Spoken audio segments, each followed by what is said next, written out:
Hey Harmonizers, welcome to this video with Smurf, and this is Annalise working with Smurf.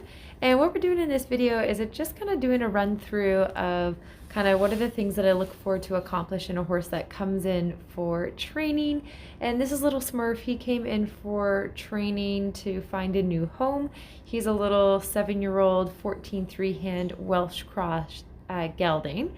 And so one of the things that we always start with is our groundwork and making sure that the horse has good manners and good basics for the ground. We always want to make sure the horse is going to be well received into a new home. So this is a little look at just him on the cross ties, being able to stand there, being able to pick up all 4 feet for doing his hooves.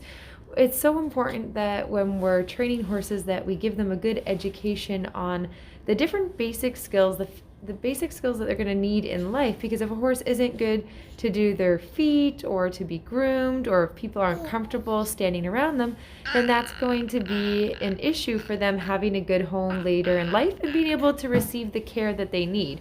So this is a little look at him just getting all of his feet done, and if they aren't good at these things, then we spend some time with them helping them to understand what their job is to be able to stand politely. Evelyn is giving her 2 cents in the background. She's got some great commentary for you guys.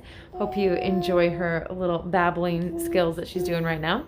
And you can see Smurf is standing really quietly. He lifts up all 4 feet. And we use a lot of positive reinforcement in our training. So you'll see that he'll get different cookies throughout training.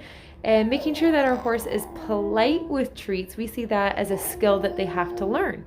So after we make sure that they're good for all the kind of handling skills and doing up their saddle and all that kind of stuff, we do a fair bit of groundwork, and not necessarily lunging, but we recognize that lunging is kind of a basic skill that most people do. And so therefore we do some lunging to make sure that they'll go in both directions and they'll do transitions. And even though we do more types of groundwork, we know that for most people, they don't necessarily have a knowledge of groundwork beyond lunging and kind of walking their horse over stuff.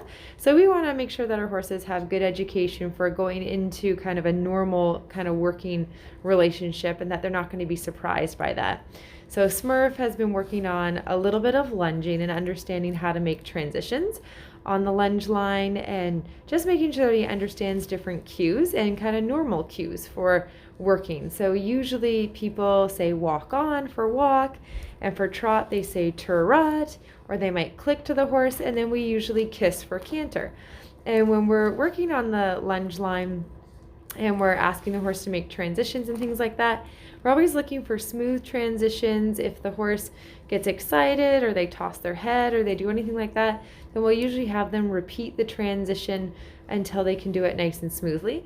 Sometimes a horse, especially this time of year, they get the spring sillies and they can be a little bit rambunctious. So we want to make sure that we sometimes offer them the opportunity to get that out without a rider on their back. So there's a little look at Smurf being a tiny bit spunky, kind of threw his head up a little bit in the air. And that doesn't mean he's bad or that he's not well behaved. It just means that he was feeling a little fresh there for a second. And sometimes for horses, it can be even more animated than that. And so making sure they can do those calm transitions on the lunge line, like there you can see we just repeated the ask. And if they can do the transitions nicely on the lunge, then there's a much better chance that they're in a better frame of mind for riding. So those are all really good things to check out. And when we ask our horses to halt, we usually just kind of exhale and kind of go, whoo, and then maybe say the word whoa. So another skill that we think is super duper important is the ability to put a horse's bridle on. Now in this video, we're using a bitless bridle because we start everything bitless. We train all of our horses bitless when we're riding at the farm, and he can ride in a bit, and we'll do that in a different video later on, probably the next session. But all of our horses we start bitless just because it's more similar to the groundwork that they know in the halter, and it's less emotional for them. And unless you're going to be working on contact and collection or something more advanced, then there's really no purpose for one. So we just don't see that it's really all that necessary. And then next is standing still at the mounting block is a huge big one for us. If the horse doesn't stand still at the mounting block, we will work on that until it's nice and solid.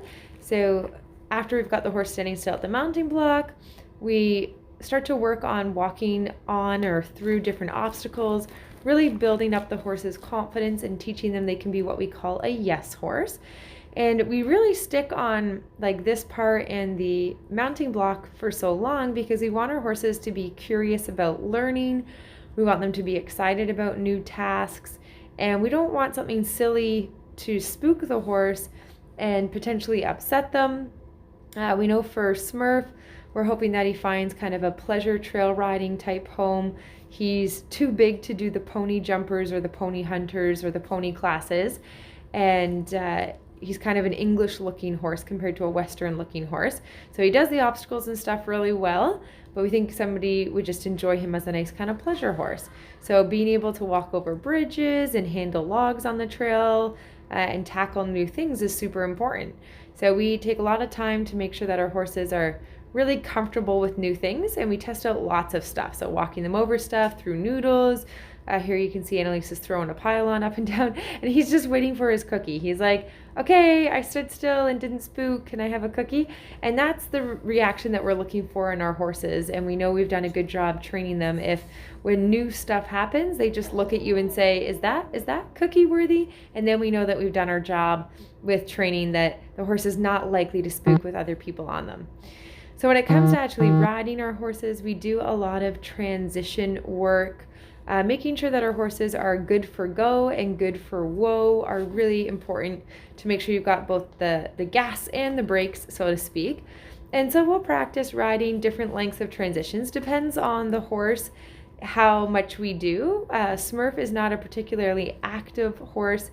He, I would say, is generally more inclined to be on the lazy side than the hot-headed side or the really like forward side. So for him, we're going to do shorter bursts of trot and then transitions, whereas when we have horses that are more energetic, sometimes we'll let them do quite a few number of trot circles or things like that before we start to do the transitions. And we really want to make sure that our horse is fully relaxed at a gait before we continue to the next level. So we walk lots of different pulls and obstacles before we start trotting. And then when we start trotting, we make sure that we can do going to the different obstacles or adding in pulls and things like that before we get into doing the canter work. So we take each piece up one level at a time, making sure that the horse is totally relaxed, totally willing, and totally confident with the process. So you can see that his transitions are pretty good. He listens for both whoa and go. And then he's also got other buttons installed like his backup. So he doesn't just know how to go forward and to turn. He knows how to listen to the rider and do other little things. So we'll show you a little bit of him going over some pull work as well. Now, this particular rider who's on him was a little bit nervous because the last unfamiliar horse that she rode ended up bucking her off, which was not Smurf, it was a different horse. So she reluctantly obliged to do a video for me, but didn't feel like comfortable doing canter or jumps on him just because of her past experience.